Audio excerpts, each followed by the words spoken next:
It's that time again. Do you like Big Ben? Lots of you have said you like Big Ben because it's very British. Now then, what is the temperature? 4 degrees. I haven't looked up the Fahrenheit because I'm going to use this little formula. Double it and add 30. So that's 38 Fahrenheit. I wonder how accurate that is. Yes, 2 fours are 8 plus 30, 38 degrees. 93% humidity. 1023 millibars on the barometer, and the flag not doing anything. It's sort of barely moving. Hopefully it'll be a sunny day today. How are you all? I hope you're well. Hope you're looking after yourselves, not eating too much. I'm still dieting. I've now lost 5 pounds. People have said, oh, you'll put all that back on at Christmas. What a waste of time. No, it's not a waste of time. If I do put 5 pounds on at Christmas, then I'll be back to where I was. Not where I was plus 5 pounds. I shall keep it down anyway. I'm not going to go mad this Christmas. I want to get beach body ready for 1925. No, don't even try and imagine that. Don't picture that. Me, beach body ready. Can you imagine me on the Isle of Wight, strutting around the beaches? Right, let's move on swiftly. What have you been up to? Anything interesting? Raise rants at protonmail.com. Do let me know. What are your plans for Christmas? Okay, let's move on. The pub. How often have I talked about the pub? Too often, you're saying. No, I haven't. Now, the thing is about the pub, it was, as I've said many times before, it was the kind of hub of the community, and it's where people went and exchanged local news. Local news was passed around, things that happened downtown. Have you heard about what they've done down near by the pier? No, what was that? Oh, blah, blah, blah. And I remember one time there was a chap, he said, have you seen what the council are doing down wherever it was in town? And we're saying, no, what was that? They've taken away the big pavement, that shop, blah, blah, blah, that big shop with all that pavement.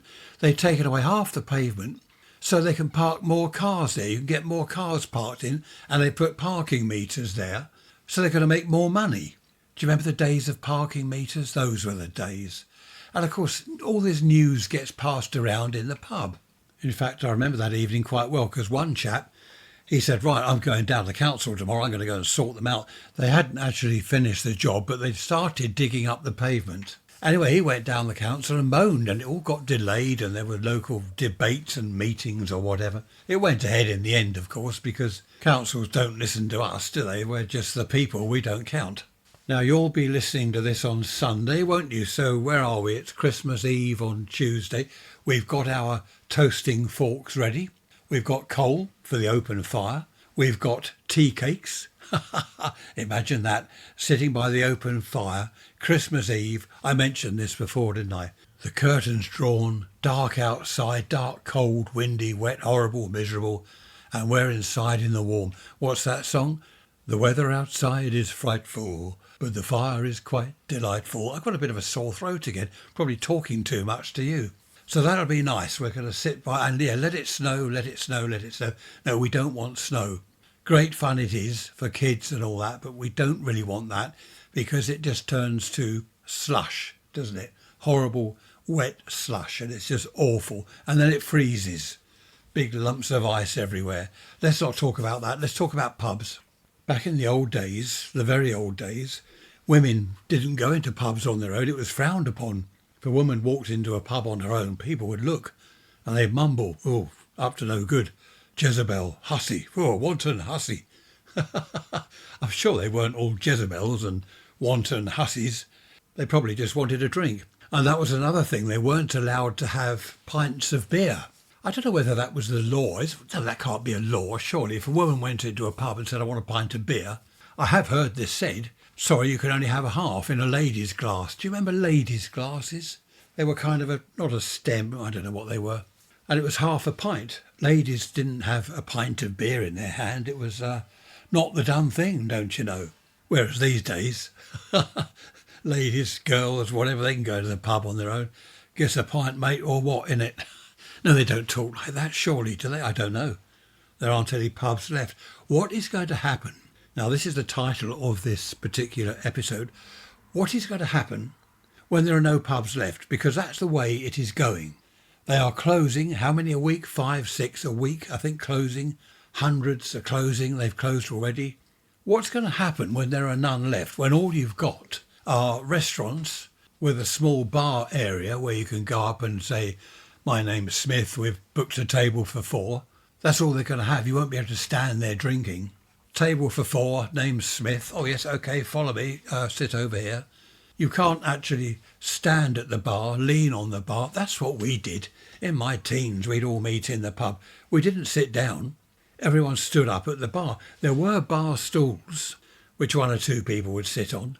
But we stood there for the entire evening. I don't know how we did that. Stood there for the entire evening, propping up the bar, as they call it, drinking pints of beer, having a good chat, a good laugh, exchanging news. Have you heard about so-and-so? No, what's that? He's left his wife. No, he has. He went off with that young... I nearly said something then. Yeah, lady. That's what I was going to say. Young lady. I wasn't, was I? You know what I was going to say. He went off with that young lady. No, he didn't, did he? Yes, he did. All the gossip. It was fantastic. I liked all that. Then you get the Chinese whispers, where someone would say, oh, Fred, over there, he got the sack. He didn't, did he? Yeah, he did. He got the sack because he was stealing out of the till.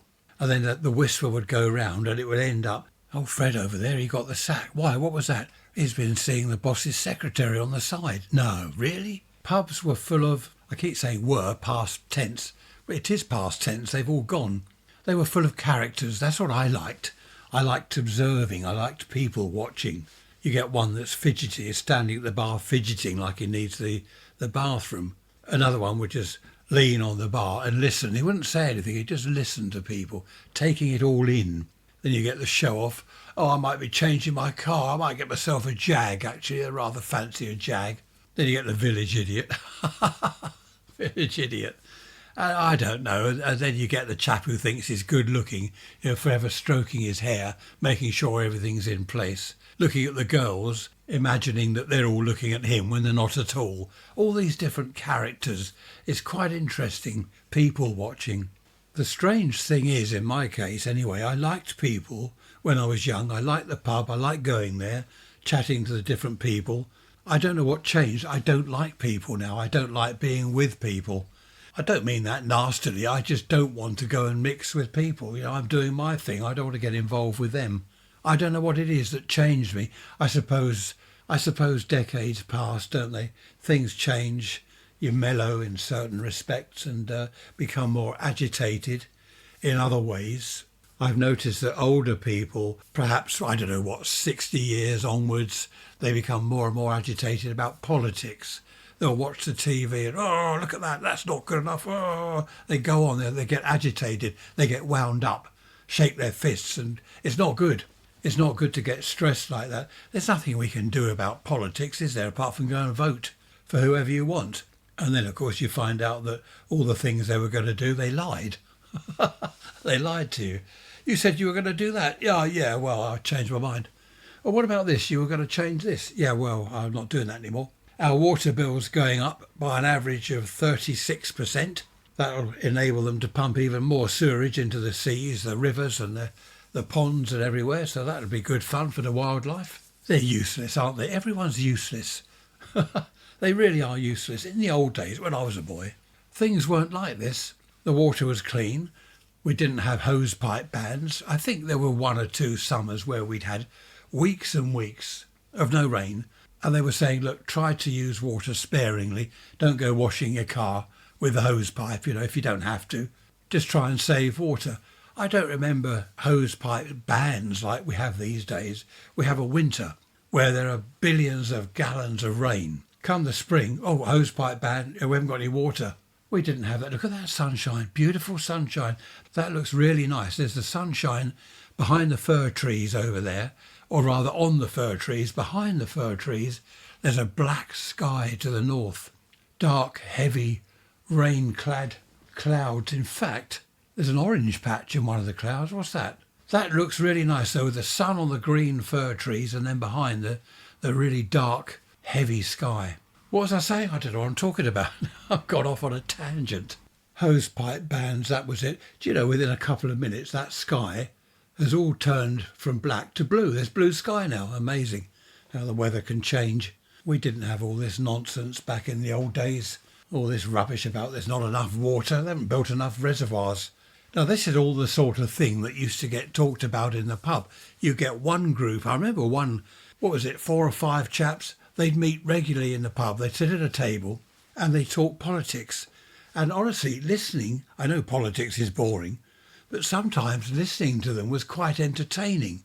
You get the different sides, one's Labour, one's Conservative, one's something else. And they're having this debate, and it could be quite interesting at times. It didn't get heated, they didn't argue and start having punch-ups and things. They didn't do that, but it was quite interesting listening sometimes. A lot of business was done in pubs, wasn't it? It used to be done in the Corn Exchange, didn't it? Have you watched Scrooge yet this year, A Christmas Carol? They meet in the Corn Exchange, that's where business is done.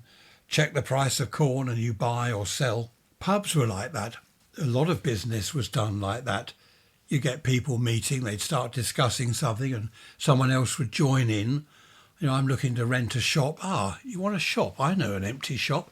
My brother's got an empty shop, it's his. I'll tell you what, I'll put you in touch with him. And it all worked. Things like that worked, rather than look through the local paper for an empty shop to let. It's far better if you know someone who's got a friend or a relation, they own a shop, they want to let it out, you want to, you know what I mean? It works. There was this girl I went out with, she said, let's not go to the pub. I like going to the sailing club. Sailing club? I thought, I'd want to go to the sailing club. With all due respect to sailors, nothing wrong with that. It just wasn't me. Anyway, we went. We went to this sailing club down the road from where we lived. And it was all right. There was a bar there, but they were rather jolly. Jolly good show. Hello, all this. That didn't suit me, really. Not that I was common. Nothing like that, innit? Or what? I don't know. It just wasn't me. They were talking about sailing boats and the tides and tack. What do they do? They tack or something? I don't know what they do. They sort of hang out the side of the boat, don't they? Holding onto a rope, sort of horizontal out the side of the boat. I can't swim, so that would be no good for me. Only went there once with her. I don't think I went out with her again. She didn't like the pub, I didn't like the sailing club, so that was that. I've got to have a break in a minute for about half an hour. I'll tell you why. I've been putting this off and putting it off for several days, if not 2 weeks now. I've got to go and have a haircut. My mother, when I last saw her, you haven't had your haircut. I thought you were having your haircut for Christmas. Yes, Mum, I will. Other family members, you need a haircut, Ray. Oh, do I? I didn't know that. I haven't got a mirror in my house. Thank you for telling me that. I had no idea. Anyway, I've got to go and have a haircut. I've got my appointment. You have to make an appointment these days. So I've got my appointment. I've got my money. There we are. Jingle my money in my top pocket, all ready for him. He's a lovely chap. I was one of his first customers. On the very day he opened, I went in there and I said, this is handy. Hairdresser shop right at the end of my road. Well, just at the end around the corner. So I'm going to have a break in a minute. I might have a cup of tea because I'm sounding a bit hoarse. I don't know why people sound hoarse. And why do they have a frog in their throat? It's not a frog. I mean, a frog leaps about on its back legs. Why would you have a frog in your throat? I will leave you on that note while I have a cup of tea and a haircut. I'm going to take a hat with me because walking back I'll be freezing. My hair is like a hat. It's huge. It's in my eyes. It's everywhere. It's like a hat. And it's going to be freezing when he cuts it all off. Well, that was quick. Here I am with a haircut. I'll tell you what, it is cold. It's that wind, what they call the chill factor. We didn't have the chill factor when I was a boy. It was just cold. So that's the haircut done. We had a chat. It only takes 20 minutes, not even that, 15 minutes. We had a chat. We put the world to rights. We moaned about the railway. We moaned about, well, you name it. We moaned about it. And then I said, Happy Christmas, and that was the end of that. As I left, I said, do you remember I came about August for a haircut? And he said, yeah, round about that time. I said, I'll see you after Christmas. Because he had said to me, no, you'll be in before Christmas, surely. And I said, well, I've just made it just before Christmas. And that's down to my mum telling me off. So that's that done. It was a nice brisk walk just round the corner and back. I must get some more walking in. That sky now, the flag is going, well, what's left of the flag is going balmy. Wind from the west. Blue sky and heavy clouds. I said earlier, rain-clad clouds. They're not clad, are they? Laden. Rain-laden clouds. Cars were bought and sold in pubs. A friend of mine was a sort of car dealer. When I say sort of, he worked from home and he bought and sold second-hand cars. He didn't have a showroom, just from home. And most of his business was by word of mouth or in the pub. It would get round, if you want a car, go and see so-and-so. Colin, his name. Yeah, that's it. You listening, Colin? Ray's Rants at protonmail.com. I've got a problem with the car you sold me. Is it still under guarantee? No, I didn't buy a car from him. But he was all right. He was good. He used to buy and sell cars, and he always did a fair price for people. And he did car repairs, things like that. He was self-employed. It was a full-time job. You know, he didn't have a day job as well. And as I've said before, there was always a plumber, electrician, a builder, a bricklayer, a carpenter, always someone in the pub. If you needed anything, oh, go and see Fred, go and see John over there. It was a good atmosphere. And you know, I don't remember people getting drunk. It wasn't that sort of pub. Everyone enjoyed meeting up with each other and chatting. People would possibly have one too many and be a little bit merry and have a good time, but no fights. I don't ever remember a fight. In fact, I don't remember a fight in any of the pubs or nightclubs I ever went to. I don't remember anyone fighting. Of course, this was the 60s, the 70s. I think in the 60s people were too busy listening to the music. You know, it was wonderful music back then. I don't know whether you're aware of this if you're outside the UK, but most pubs were owned, and probably still are, by breweries. So you'd have Inderkoop, which some people called Eindkoop, Bass Charrington, Watney's, all these breweries owned several pubs. Some of them owned several hundred pubs. So if you went into a pub, say it was Watney's pub, they would sell Watney's Red Barrel. I think they did Double Diamond as well, the bitter Double Diamond, can't remember. And you couldn't buy other breweries' drinks in there. So say another brewery did, Triple X, well, you couldn't buy that in a Watney's pub because they weren't going to sell beer from a rival brewery, were they? But there were pubs called Freehouses. Now, a free house wasn't tied to a brewery. As the name implies, it was a free house. They could stock what they liked. So they went to various breweries. I want barrels of your ales there, that one and that one. Another brewery, no, I don't want that, I want those. So it was a really good choice of beers in a free house pub, which was very nice. I don't remember people drinking at home back then. I don't think I ever had beers at home. These days people have beers in the fridge or even a separate fridge, a little fridge, don't they, for beers and other drinks. Back then it was always the pub, unless there was a party. Someone would have a party every weekend, someone was having a party, and we'd take our tins of Party 7 and Watney's Red Barrel and all these things we'd take to parties. Do you remember the Party 7s? Those big cans, they got 7 pints in them. But people didn't have drinks at home, not that I remember anyway. At Christmas it was different, of course. People would have some drinks at home. Pubs were closed Christmas Day, so people would have a glass of sherry or something, or a port and lemon with their Christmas dinner, or 6 pints of lager. So yes, it was a pub thing back then. People didn't have barbecues, people didn't have people round for drinks. Not that I remember. Anyway, I expect some of you are saying, oh, well, we did. Well, perhaps some people did, but look at that sky now. Not a cloud in sight. Absolutely amazing. I don't know what the forecast is. Let's hope it's a good weekend. So yes, people drinking at home, it didn't happen. Another thing about pubs at Christmas time was the decorations, the tree. They went over the top, above and beyond, and some of the pubs looked absolutely fantastic. Even from outside, you could see the windows. There's decorations and there's lights. It was amazing walking into some of them. The lovely Christmas tree all lit up. They really did make an effort. I don't know what they do these days. I'm not going to find out, am I? Because I'm not going in a pub and paying those prices. It's not their fault. It's the tax. There we are, back to politics again. What is it? A third of a pint of beer is tax. Something like that. So I don't know whether they make all the effort to decorate pubs like they used to. Having said that, there are hardly any pubs left to decorate, are there? Another thing that a lot of pubs had back then was an open fire. Talking of roasting your nuts by the fire, your horse chestnuts, or what are they, chestnuts? I don't know, you roast something by the fire. They had open fires, they had big logs that were on them, and you could smell the burning logs in the pub. The Christmas atmosphere in the pubs back in the 60s was absolutely brilliant. It really was brilliant. It felt Christmassy from the minute you walked in there.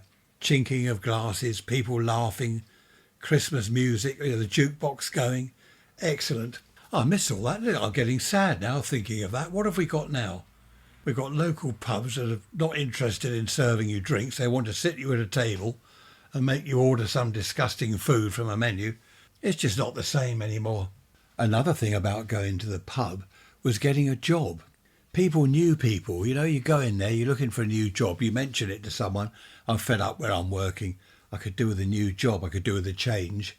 And people get to know, they get talking. So-and-so, he knows about a job at his place. They've got a vacancy at his place. I have seen that happen back in the good old days. Someone getting a job because someone else in the pub knew of a vacancy, blah, blah, blah. Also, this is obvious, I know, but I might as well mention it, not just meeting friends, but making new friends. I made a lot of new friends over the years in the pub. Lost touch with most of them now because it's decades ago, but it was great for meeting new people. Not all of them were nice, of course. Some of them I didn't like at all. They probably didn't like me. And, of course, meeting girls, or if you're a girl, meeting boys, or meeting whoever, whatever you are. But meeting new partners, put it that way. I met girls in the pub, get to know them, get chatting, start going out together. That was good. They didn't always last long. Some did, some didn't. But it was just before internet dating and all that, Where'd you meet a girl? Well, you're not going to find one sitting at home, are you? So what do? You go down a pub, go to a nightclub. It was going out, and I think that was the beauty of that. It was going out and meeting people face to face in the flesh rather than online. I know several people who have met online and they're now happily married. They've got children, which is great. Nothing against that. But back then, of course, we didn't have that. So unless you were prepared to go out to the pub or a nightclub and meet people, then you weren't going to meet a partner, were you? I know I mentioned the sailing club earlier. People met in places like that. We had a tennis club in the village.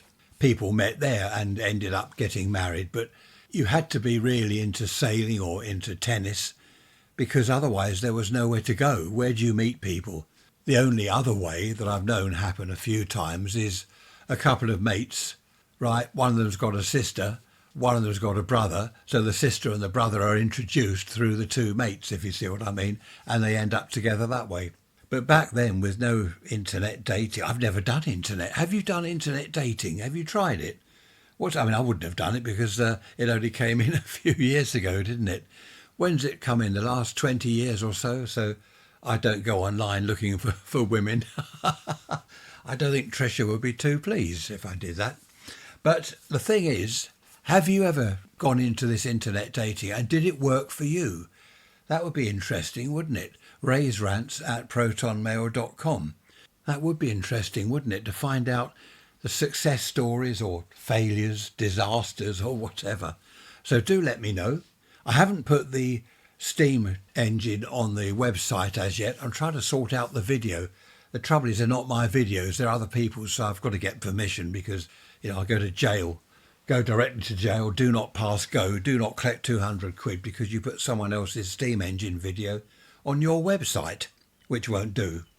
Just thinking of online dating, how the world has changed in the last, 25, 30 years? I remember getting my first computer, first getting online. Hello, North Carolina son, hope you're well. He helped me set it up and I said, what's that little house? He said, that's home, that means home. So you press that. Anyway, he explained the whole thing to me. And that was only, when was that? That was just over 20 years ago, 25 years ago. So there was nothing really on the internet, not a great deal like there is now. There wasn't banking, there wasn't internet dating and all this stuff. Just talking about Christmas again. Oh no, you're saying, not again. I remember in the old days, people didn't go away. They had Christmas at home. They had their tree, their decorations, their Christmas dinner, all the traditional type thing in the 50s, 60s, 70s. They were at home. These days, a lot of people go abroad. There's our number 2 daughter, her hubby and their crowd. They've all gone to Norway. In fact, they're at Gatwick Airport now as I speak. Up at Gatwick Airport, waiting to catch a plane to Norway. They're going to be up there in the snow and the ice and the cold, and they might see the Northern Lights. I'd like to do that. They're going to have good fun. They're there over the entire Christmas period, so they won't be joining us Boxing Day, but the rest of the family will, of course. But people didn't go away back then. I don't remember people going away when I was a child, in my teens, early 20s. I just don't remember that happening. There have been warnings on the radio and the telly about the traffic is going to be a nightmare.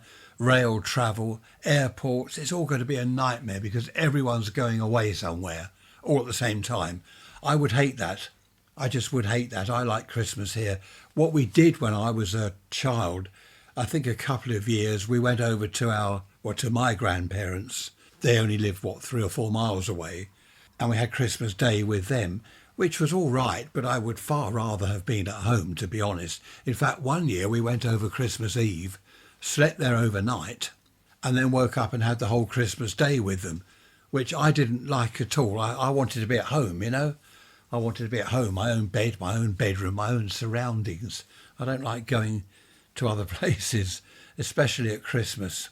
Of course, the roads are bad at any time of the year, regardless of Christmas or bank holidays, summer holidays and all that stuff.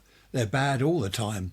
I remember one year on our trip to the Isle of Wight, we drove down to Portsmouth to catch the ferry, and it happened to be a bank holiday Monday, so everyone's off. And of course, the roads were horrendous. Everyone's off, they're all going out somewhere or coming back from somewhere after the weekend because they've got work on Tuesday. I think that's what it must have been. They're all coming back from various places. And it was horrendous. It took us a long time to get down to the ferry. We did catch the ferry on time. If you miss one, they'll put you on the next one. You know, if you get there and you've missed it, they'll stick you on the next one. So it's not a problem. Do you remember at the start of this episode, I said temperature's 4 degrees, double it, which is 8, add 30. 38. I've just looked it up. That's 39 actually, so it's not completely accurate. I think the higher you get in temperature, the less accurate it becomes, but it gives you a rough idea. So if I'm saying it's 5 degrees, well, double that, 10, add 30 is 40 Fahrenheit. Just gives you a rough idea, doesn't it? I know I've banged on about school a lot in the past, over the past 5 or 6 years, coming up to 6 years. That's not bad, is it? 6 years of Sunday podcasts and midweek messages. I was talking to this lady. I'm not going to say who she was. We're just talking about school. She said, when I was 5, I hated school. At playtime, I'd sit on a step and I was there on my own. I didn't have any friends. 5 years old. All the children are playing in the playground. She's sitting there on her own, sad, with no friends. And I thought, oh, that is a shame. That's awful, isn't it? And then as she got older, sort of 8, 9, 10, still didn't have any friends. They were all playing and she was left out. She hated school. I've known her for a long time. I didn't realise that she hated school that much. I said, what about when you went on to, well, what we call the secondary modern school, high school or whatever? And she had 1 or 2 friends there, but she said she just didn't like people. That's me, isn't it? That is me. I don't like people. I hated them at school. All the kids, the teachers, and they hated me. Bless her cotton socks, I felt sad. I was 5 years old sitting on the step. I didn't have any friends. Oh dear, almost brought a tear to my eye. So anyway, I'm not going to go on about school because we've done that 100 times, haven't we, over the years. How I hated school, how I hated school dinners, the teachers, the kids, the whole thing. Right, let's move on. Another thing I won't go on about for long, obviously, is Christmas because it'll soon be over. New Year's Day. Did I tell you New Year's Day? I can't remember what I've told you, what I haven't now. New Year's Eve, we're not going out. We used to go to our club or wherever, some pub or something, and it was all raucous and drinking and loud people and music, which was dreadful. Get home at 1 o'clock in the morning or some ridiculous hour, and then the next day you feel tired and ill, you've eaten too much to drink. So this New Year, on New Year's Day, we're going to Trisha's sister, and we're having cheese and bread, French sticks, bread, cheese, wine and beer. That'll be rather nice, rather refined, I think, rather than spend the evening in a pub getting drunk. Stone the crows, would I do that? Oh, never in a million years. Perish the thought.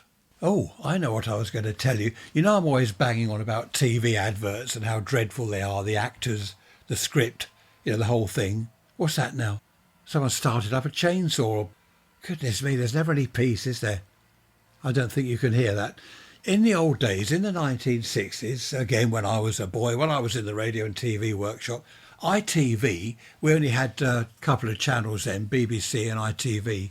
ITV, on a Monday morning, would put out a stream of adverts, dozens of adverts, all in a row, no programme, all these adverts. And what that was for, bosses of companies, directors and all this lot, all the chiefs of business, They would sit there in their office or their boardroom watching the telly, and they wait for their advert to come on, and they discuss it. Well, that's our advert. What do you think? That was good, wasn't it? Or, no, I didn't like that. That's no good at all. We'll have to change that. They then get on to ITV or whoever and say, look, we like that one. Yes, go ahead with it, or no. And it was really interesting on a Monday morning. I remember sitting at my bench, watching the telly, having a cup of coffee, watching all the adverts. Of course, they were new. No one had seen them before because they were all new adverts. I just thought I'd mention that. Goodness knows why, but I thought you might be interested. Did you have that sort of thing abroad? I remember when I first went to America, I went to California, Los Angeles, 1975. I was quite shocked because, well, not shocked. I don't shock easily, do I? Stone the crows. I was surprised. There was an advert, I think it was for toothpaste, and the advert said, this is Colgate toothpaste. It's better than so-and-so toothpaste. And I thought, you can't say that on an advert. You know, we didn't do that over here. Being British, don't you know? What? Slag off other people's products? Goodness me. But they did. The adverts were slagging off other people's products. Colgate toothpaste is the best. You don't want to buy that other rubbish. I don't suppose they said rubbish. But I was surprised. I thought, that's good. I like that. Little bit of controversy. Or is it controversy? There we go. There's another issue. We'll discuss that some other time. I think that would be an idea these days. You know, the adverts, some of them are dreadful. Look at this Jaguar advert. Everyone has moaned about it. Jaguar cars are really nice, aren't they? You know, top of the range. It's a real brand, Jaguar. And they've changed the advert. Have you seen the advert? Everyone seems to be saying, oh, what a load of rubbish. Apparently Jaguar, they got fed up with it and they're saying to people, oh, you don't understand, blah, blah, blah. Well, people do understand. It's the general public, isn't it? That's who's buying their cars. Well, the well-off general public, anyway, not me. I can't afford a Jag. Anyway, why don't they have adverts, not on the telly for people to see, but put them online somewhere and then get a taste of the general public sort of view of them. Put your Jaguar advert on somewhere, Twitter or wherever. See what people think. If they like it, put it on the telly. If they're saying, well, that's rubbish, then don't bother to waste your money and put it on the telly. That would be an idea, wouldn't it? Perhaps I should start up an agency, test your ads, get a general sort of idea, a consensus from the public of what they think of your adverts. Because these days, with everything online, platforms and Twitter and Facebook and whatever, WhatsApp, people do chat to each other, don't they? Not so much on WhatsApp, that's private, but on the public platforms, you get people say, I think that advert's rubbish. And of course, then everyone else piles in with their opinions. And it can't do companies any good if they're getting a load of negative feedback. I don't know. I've seen the Jaguar advert and I must admit, I think it's weird. There's nothing to do. There's not one car on there. Nothing to do with cars. You don't see a car, which is strange because it's such an iconic brand, isn't it? Jaguar. Going back to the old days with the E-Type sports car, then all the various Jags over. I don't know. It's a strange way of advertising a car. Talking of that, Trish gets annoyed with me sometimes. For example, last night we were watching, the Chelsea Detective. The adverts came on. I looked at my iPad just checking emails and things. When I looked up again, I said, oh, what's this? What's happened? She said, well, it's an advert. Oh, okay, adverts are still on, because they're longer than the programme, aren't they? You get an hour-long programme, you get 3 hours of adverts in the middle. So I looked up again and I said to her, not more adverts still, surely. She said, no, this is the programme again. Do you know, I can't tell the difference between the advert and the programme. Some of the adverts are so rubbishy you don't know what they're advertising until the very end they might mention something. And I thought it was the programme. I just get totally confused. Tricia puts it down to my being senile. Perhaps she's right. Unusual email now, just arrived from Douglas. Hello, Douglas. He says, do you remember when you read out football results? I was confused at first, Douglas, but yes, I remember that. How they used to read them out on a Saturday afternoon on the television. He says, can you do that again? Well, I can try. It was something like Lancing Athletic 4, Newton City 3, Capletown 2, Seaford Wanderers 5, Sheffield Thursday 2, Tamar United 1. It was the emphasis, wasn't it? It was the change of tone. What's it called? I can't think of the correct word for that. It was funny. I used to love watching the football results or listening on the telly. I wasn't interested in the results themselves. I was interested in the way the chap read it out. It was quite funny. As soon as he said something like Brighton and Hove Albion 3, you knew they won. The other team would be whoever they were, blah, blah, blah, won. It was funny. Yes, thanks for that, Douglas. I'd forgotten that. It's all good fun, isn't it? As my mate at work used to say, it's all good, clean fun. Not sure that most of it was clean, actually, looking back. A friend of mine popped round the other evening with a Christmas card, him and his wife, and they bought rock cakes. She is an ace rock cake cooker. That's good, isn't it? That could be the title of a song. Ace rock cake cooker. That's easy for you to say. She makes wonderful rock cakes. They're lovely. Trish and I had 2 each. I know I'm on a diet, but I did spread them out. I had one, one day, then one the next day. So that was right. And I replaced something else. Instead of having something else, I had the rock cake. So it's not extra to what I'm having already. Blah, blah, blah. Right, that's boring. I hope to be saying to you in 2025, I've lost half a stone. Well, maybe more than that. I've lost a stone. My aim is to lose 2 stone. Do you do stone in America? Or no, it's pounds you do there, isn't it? So a stone is 14 pounds. So you're all pounds over there. And everyone else is, what, kilos, I suppose? More confusion. I don't know whether I've told you this little story from the past.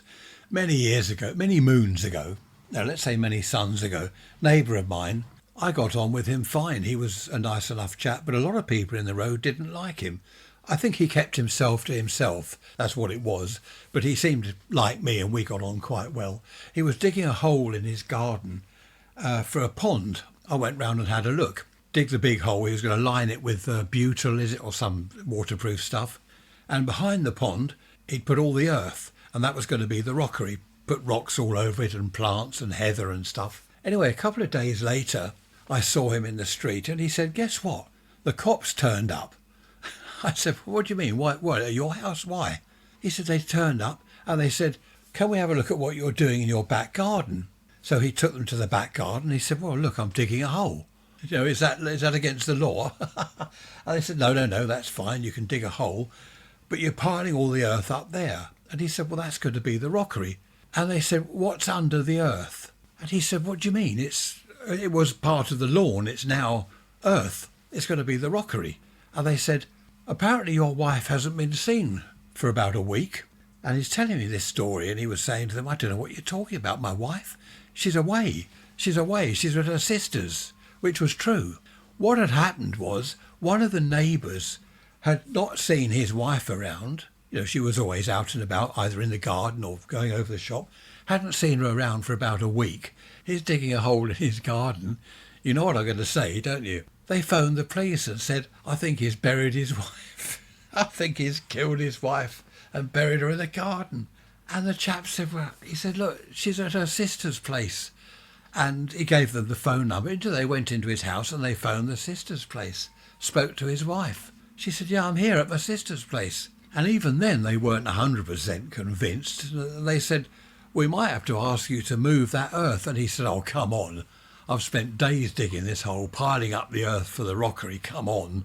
He said, look, I'll give you the address. And I think the local cops, they phoned the local cop station, wherever it was, and they went round and spoke to his wife.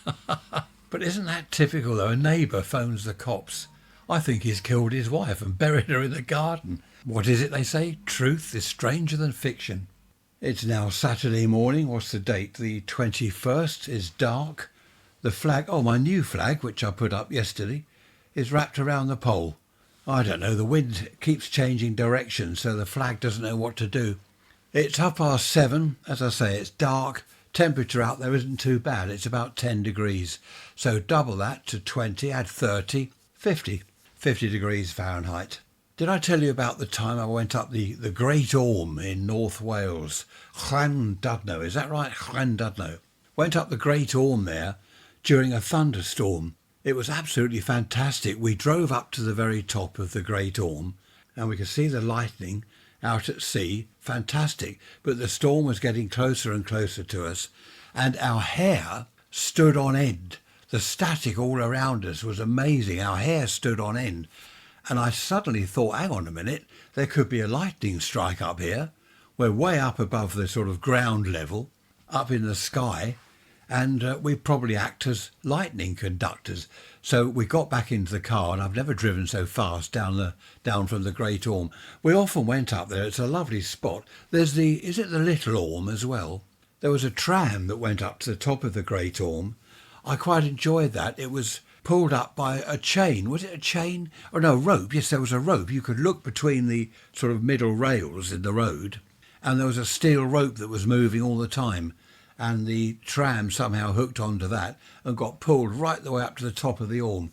If ever you're up in North Wales, do have a look at that. In fact, up in North Wales, there were some lovely places that we visited. Betsy Coed, is that north? It's south a bit, isn't it, from north? Betsy Coed, wonderful there. All sorts of lovely places. Snowdon, we went up there. The only trouble with Snowdon, when we went up the top of there, there's a mountain for those of you outside the UK. The only trouble with Snowdon, right at the top, we were in the clouds. We couldn't see a thing. We had a cup of tea in the cafe up there, then went back down. Right up in the clouds, couldn't see anything. I was watching a programme on Telly last night, Edwardian Farm.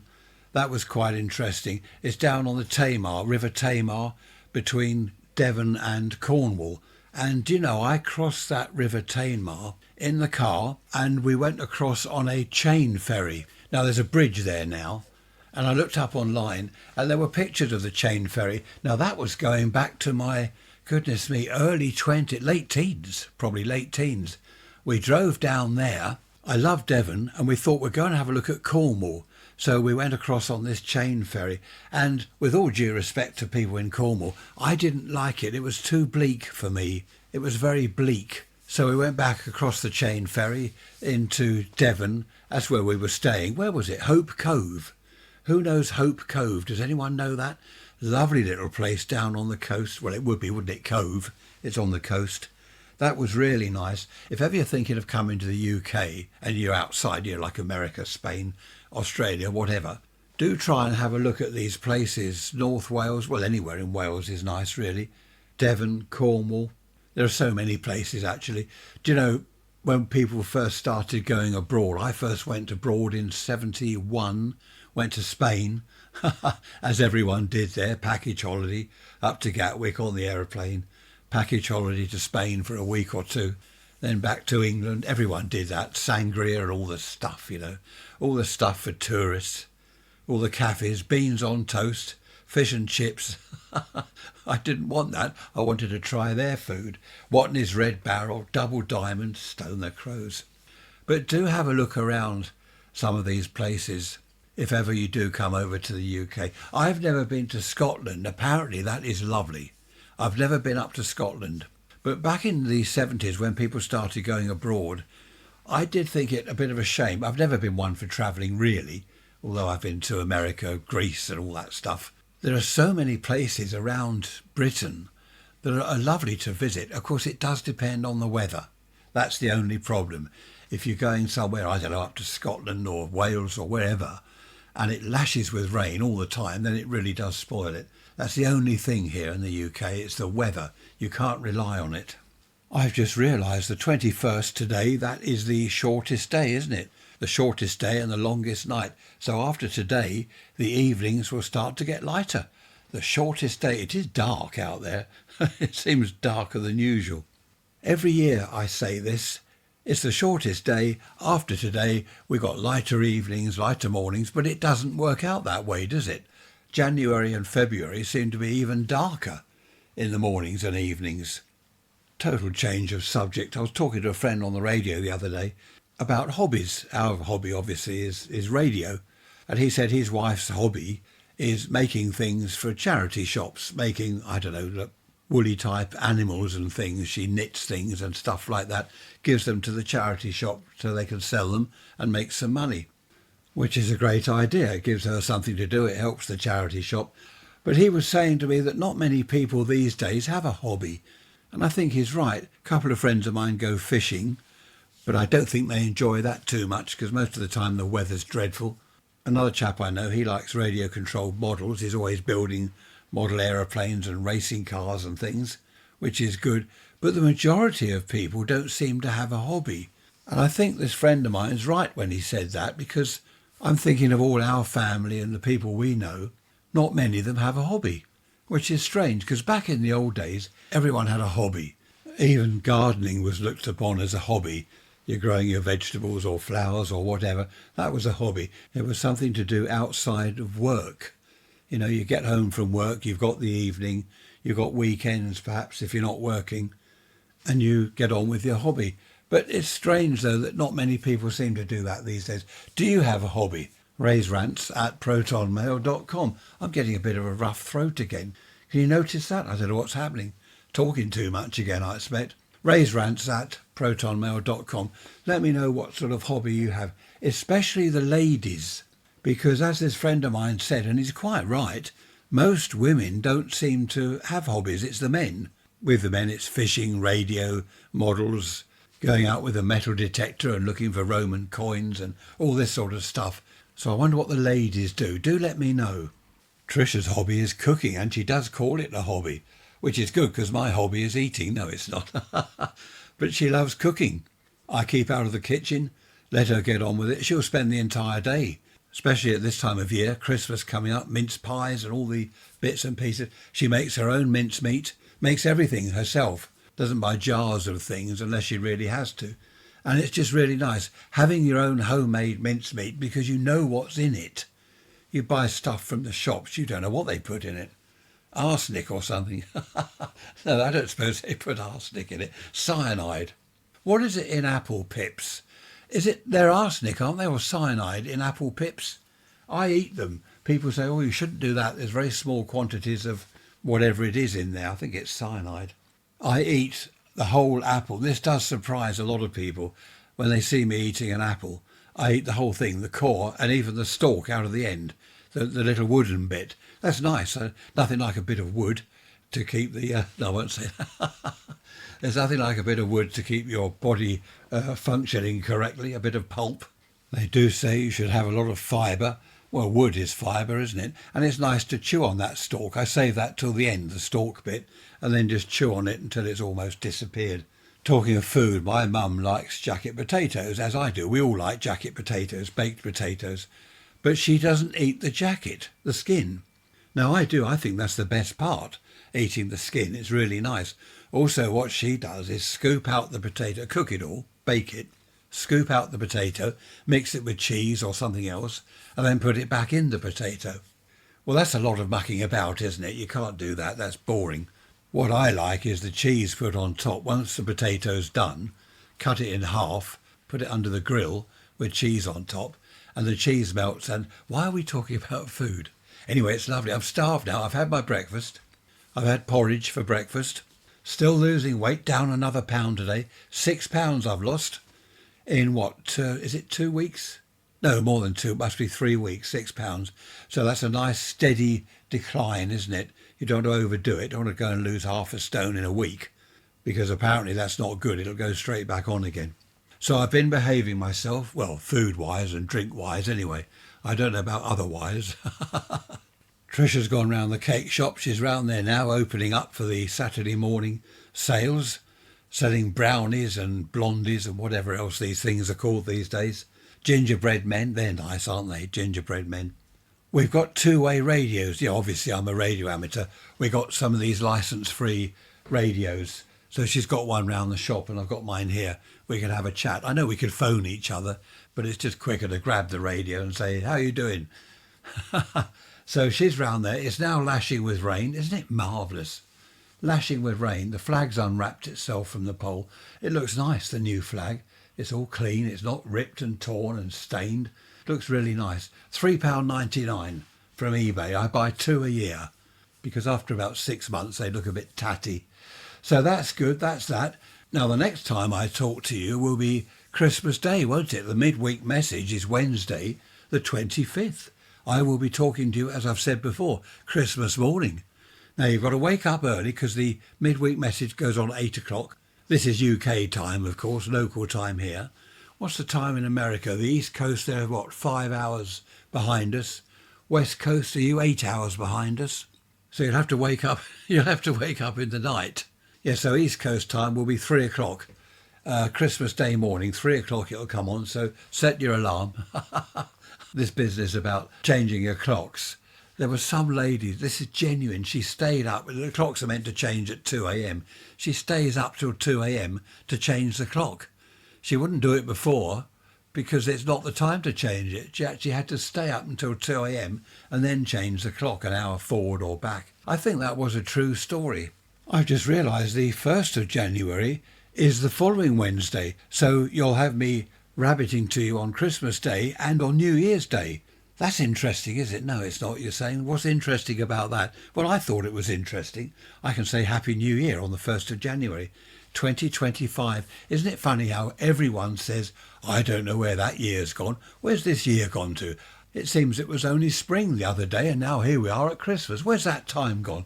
Why do people say that? Because the year doesn't go any slower or faster. People say when you're younger, the summer lasts for a long time. When you're older, the summer's short and the winter lasts a long time. Time doesn't change, does it?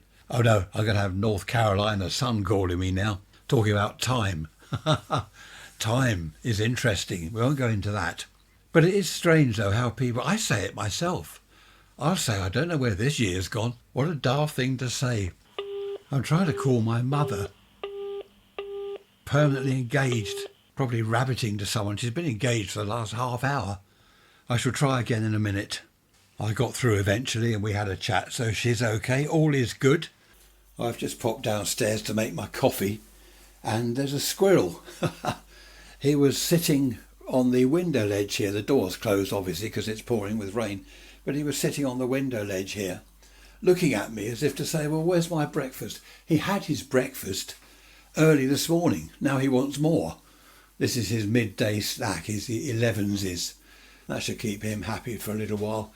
I'll go through to the dining room where I can have a proper look at the garden. It really is lashing with rain. It's awful. I can see the temperature gauge out there. Oh, 10 degrees. That's not too bad under the patio roof. We've got a big tub out there full of drinks, Coke and all sorts of things, Foster's, real ales, lemonade, all sorts of stuff, bottles of wine. At Christmas we keep it all out there rather than fill up the fridge because it's nice and cold out there. Well, 10 degrees, it's cool anyway. The lawn's looking good. The fig tree doesn't have any leaves, but what it has got, it's got 5 figs on it, 5 little figs just hanging there. Normally the squirrels eat those. He's sitting on this shelf here. I do like the squirrels. He's sitting there eating away at these nuts that I put out. Every now and then he looks at me just to make sure I'm not doing anything untoward. He's quite tame actually. He has come into the kitchen. I think I've told you before. We've had the back door open in the summer and he comes into the kitchen when we're in there and he'll look up as if to say, well, come on, where's the food? So he's become quite tame over the years. Anyway, enough of that. I shall now make my coffee and go back upstairs to the high-class, high-tech recording studio. I really ought to take my little recorder with me wherever I go. I don't mean around the house, but when I go out. I should keep it in my pocket so I can report back to you on important things, interesting things that may or may not happen. I think this Sunday we are going to Amberley Museum. Now, where are we? That's tomorrow. Struth. Stow the crows, it's tomorrow. Depending on the weather, looking at the weather today, if it's anything like this tomorrow, I'm not going anywhere. Wind, rain, dreadful. What it is, we've got, our little nephews. They're going to see Father Christmas at Amberley Museum. Every year they do a Santa thing, you know. Santa Claus gives out presents to the children, which is nice. I think some of the family, they're not all going. They're getting there about 10. As I said, though, it's dependent on the weather, really. If it's anything like this, there'd be no point in going. It'll just be miserable. Shame, though, because they set all these things up. You know, then the weather changes and becomes dreadful and it ends up a total failure. It is a shame. Just had an email from Barbara. Hello, Barbara. How are you? Hope you're all right. I haven't answered your email yet, but there's this one bit here you've put, if a place or a person has bad energies, I change and get out. That's good. You don't want to be near negative people or, as you say, bad energies. I've always cut people off that I don't like or they're negative or whatever, bad energies. I just cut them off and have done with it. You know, I won't try. Perhaps I should try and befriend them. I don't know. Because I feel that's the only thing to do sometimes. I have known 1 or 2 negative people in my life. There was one chap I worked with. That wasn't at the radio and TV workshop. Where was that? Was that the Marine Electronics, I think? Yes. The car's just gone racing by, doing about 500 miles an hour. Idiot. There was this chap there, he was so negative. He used to drag people down. We'd go into the workshop. I remember the summer of 76 in the workshop. It was, now we were in Fahrenheit then, it was 90 Fahrenheit, which is hot. And he came into the workshop and we were chatting about the weather, saying, what a lovely day, we'll go down the beach after this, after work. He came in moaning, oh, damn heat, I can't stand this weather. All he did was moan all the time. Whatever job he had to do, he'd moan about it. He was so negative and he dragged people down with him, you know. You've probably experienced that, met people like that. Another person you can bump into and they're all bubbly and jolly and you have a chat, and when you, I don't know, I'm beeping now, when you walk away, you feel lifted. You think, oh, that was good. Oh, that was interesting. Nice having a chat with him or her. You feel lifted, don't you? Whereas other people drag you down. Good thing, Barbara, yes, cut people off, get rid of them. You don't want negative, miserable people around you. If they're genuinely depressed about something, fair enough, try to help them. But if they're just boring, miserable people, get rid of them. We're coming up to the hour again, which is good. So many emails and messages. I was amazed. Just this extra 10 minutes that I've been doing on each Sunday episode. So many people love it. I don't know what difference the extra 10 minutes makes, really. I suppose it's like an hour-long programme on the telly, isn't it? If it ends 10 minutes short of the hour. I don't know. There we are. So what am I going to do for the rest of the day? Did I tell you I've got a lawnmower coming? Did I tell you that? I can't remember. Put it down to old age. Or as Trish would say, put it down to being senile. Whenever we go anywhere, if we have to buy tickets, because she's younger than me, she's not a senior citizen, but I am, and I get discount. And she'll say, one adult and one senile citizen, please. Of course, it always makes people laugh. They look at me, I'm not senile. Now I forget what I was going to say. Friend of mine yesterday, he said, do you want a lawnmower? And I thought, well, not really. I've got a lawnmower. What's this? Some clapped out old thing he wants to get rid of. He said it's an Atco petrol-driven petrol engine lawnmower, 12-inch. He said it's all done up, all restored, painted beautifully, works lovely. He said, I'll drop it round to you if you like. Free delivery as well after New Year's Day. So I said, yes, I'll have that. That'll go nicely with my Lister stationary engine. Trish said, well, where are we going to put that? I don't know, put it in the lounge. Look nice, won't it, or the dining room? I did tell you, didn't I? I'm getting repetitive now, you see. This is the trouble, making it last an hour. I start going over things I've already told you. Anyway, look, have a good Christmas. Have a good Christmas Eve. I always think Christmas starts Christmas Eve because that's when we do our toasties by the fire, our toasted tea cakes, wine, beer, port and lemon. So have a good Christmas Eve. I will talk to you on Wednesday, which is Christmas Day. So that'll be nice. They were saying on the telly the other day that at Christmas a lot of families argue. I've never known that. Have you known that? Do you argue? Do let me know. raiserants@protonmail.com. I don't argue at Christmas. Trish and I never argue. There's nothing to argue about. As I've said to her many times, we don't argue because I'm right. What is there to argue about? Anyway, oh dear, talking nonsense again. On that note, I shall love you and leave you. Been great chatting to you. I always enjoy your company, as you know. Now, Trish is round the shop. I'm going to go and turn my radios on and talk to some nerds, if there are any nerds around. Be good, be bad. No, don't be bad. If you're bad, Father Christmas won't come and see you. He won't pop down your chimney and leave presents. I'm waffling now. Take care. Thanks for listening, as always. It's been absolutely fantastic talking to you. I shall see you on Christmas Day. Happy Christmas. Merry Christmas, one and all. Bye-bye for now.